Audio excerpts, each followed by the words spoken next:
Hola y bienvenidos nuevamente al curso de hidrología en línea. Para concluir esta clase, veamos con más detalle el ciclo hidrológico. Hemos visto que el ciclo hidrológico o ciclo del agua es un proceso dinámico de movimiento del agua en sus diferentes estados a través del sistema climático. También vimos que sus partes componentes se pueden clasificar en dos grupos: los procesos hidrológicos o flujos de agua y los almacenamientos. Ahora veamos cómo se efectúa su representación gráfica. Se puede representar de dos formas. La primera, a través de un diagrama de cajas y flechas, como se puede observar acá, donde las flechas representan a los procesos hidrológicos y las cajas representan a los almacenamientos. También se puede representar el ciclo hidrológico como un diagrama de flujos cerrados, como la imagen de acá abajo.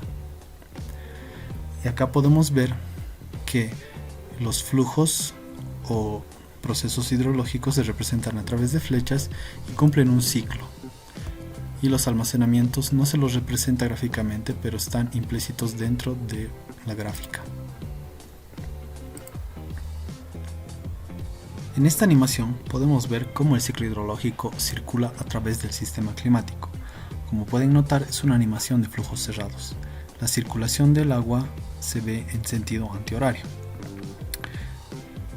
En este diagrama, el ciclo comienza con la componente o el proceso hidrológico de evaporación desde los océanos y desde los ríos, que llevan agua al almacenamiento en la atmósfera. Una vez ahí, esta agua se condensa y se transporta con dirección hacia los continentes, en donde, debido a la altura de las montañas, se llega a precipitar. Esta precipitación se convierte en un escurrimiento superficial, pero una parte se infiltra dentro del terreno hacia la componente subsuperficial o el almacenamiento subsuperficial. De acá también escurre agua de manera subsuperficial hacia los ríos, pero otra parte se sigue infiltrando en un proceso que se llama recarga o percolación hacia los acuíferos que están muy por debajo del terreno. Desde acá esta agua puede ser transportada nuevamente hacia los ríos, pero de una manera mucho más lenta, o quedarse ahí hasta que alguien perfore un pozo y luego extraiga esa agua. Cuando hay un escurrimiento superficial, esto hace que forme los mismos ríos. También sabemos que precipita sobre la cobertura vegetal y sobre los océanos mismos.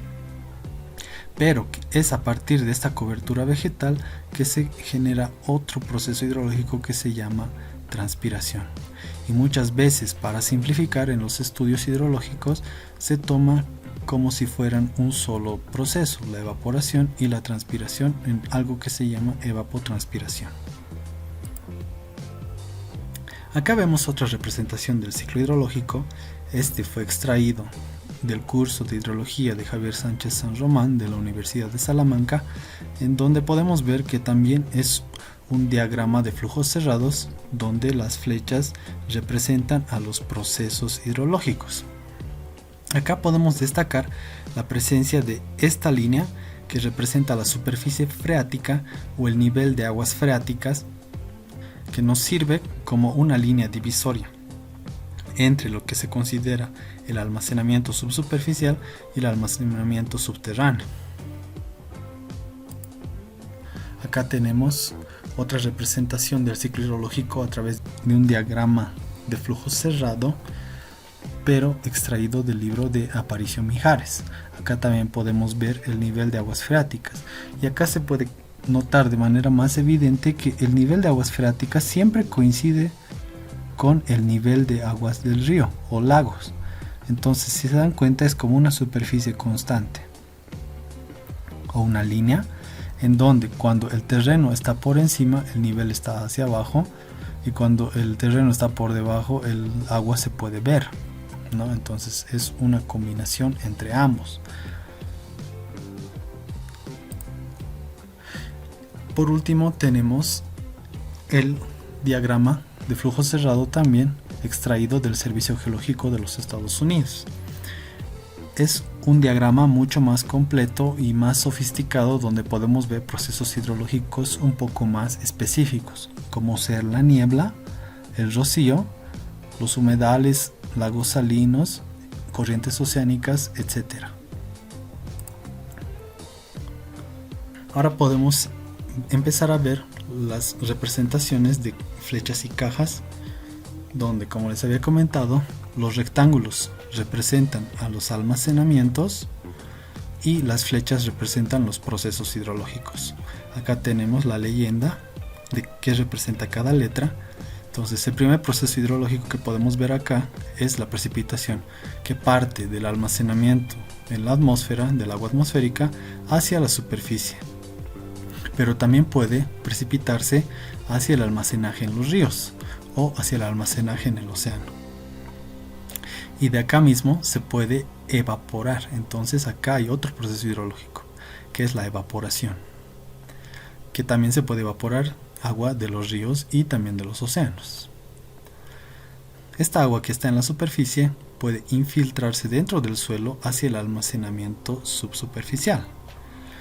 Entonces este proceso hidrológico se llama infiltración o filtración, la letra F. Del suelo puede infiltrarse incluso más en lo que se llama una recarga o percolación. Entonces acá tenemos un almacenamiento de agua subterránea. Y de estos tres almacenamientos hay escurrimientos: un escurrimiento superficial, un escurrimiento subsuperficial y un escurrimiento subterráneo.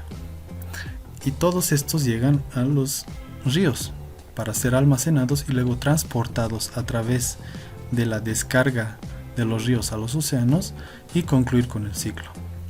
Cabe destacar que en este punto, desde el suelo, existe la componente de transpiración, que solamente lo efectúan las plantas, pero que también en algunos lugares puede ser muy importante.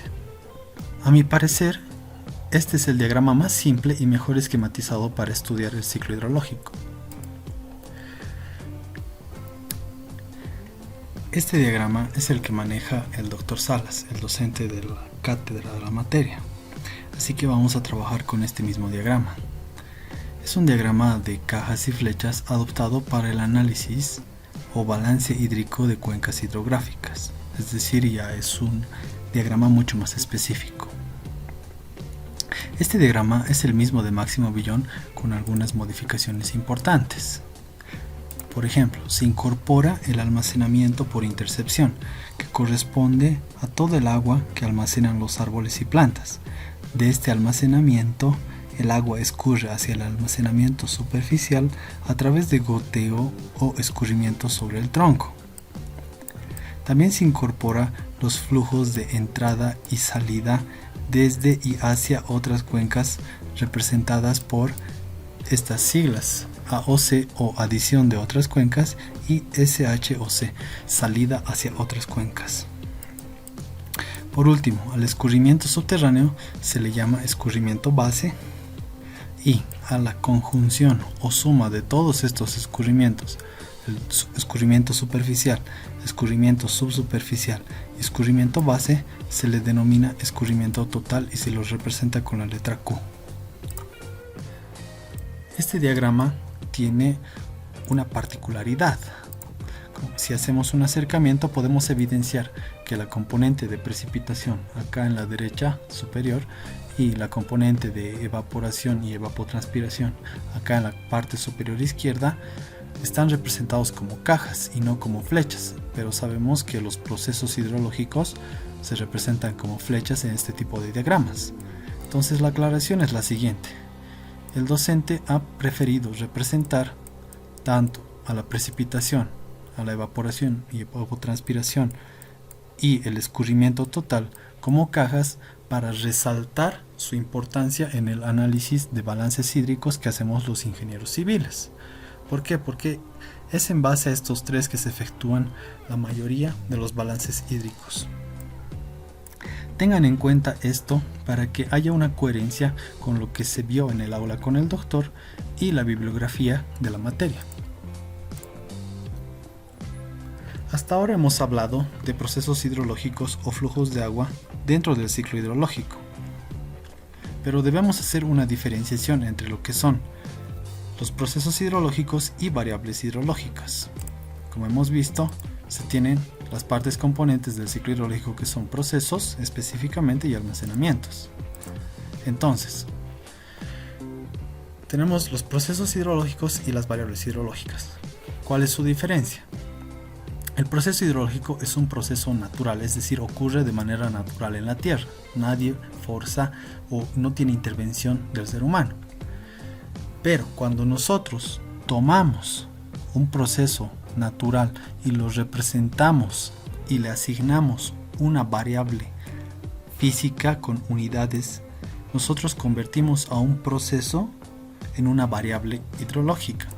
Por ejemplo, tenemos la precipitación. Sabemos que llueve de manera natural. Sin embargo, cuando nosotros medimos esa lluvia a través de un instrumento, nosotros generamos la altura o lámina de precipitación. Y ustedes sabrán que esta es la unidad de medida para la lluvia. Se mide en milímetros. De igual manera, la evapotranspiración o separadamente la evaporación y la transpiración, si las medimos o expresamos a través de unidades físicas, nosotros convertimos este proceso hidrológico en una variable hidrológica, por ejemplo, en una altura o lámina de evapotranspiración. De igual manera con el escurrimiento. El escurrimiento es otro proceso hidrológico natural, el agua escurre de manera natural. Sin embargo, cuando nosotros medimos esto, ya sea como una lámina o altura en milímetros o a través de un caudal en metros cúbicos por segundo, estamos convirtiendo a este proceso natural de escurrimiento en una variable hidrológica. Entonces, tenemos los siguientes recursos en línea de manera complementaria. Primero tenemos un estudio de ciclo hidrológico realizado por Khan Academy en español, que lo explica de manera didáctica para que puedan complementar con la explicación acá.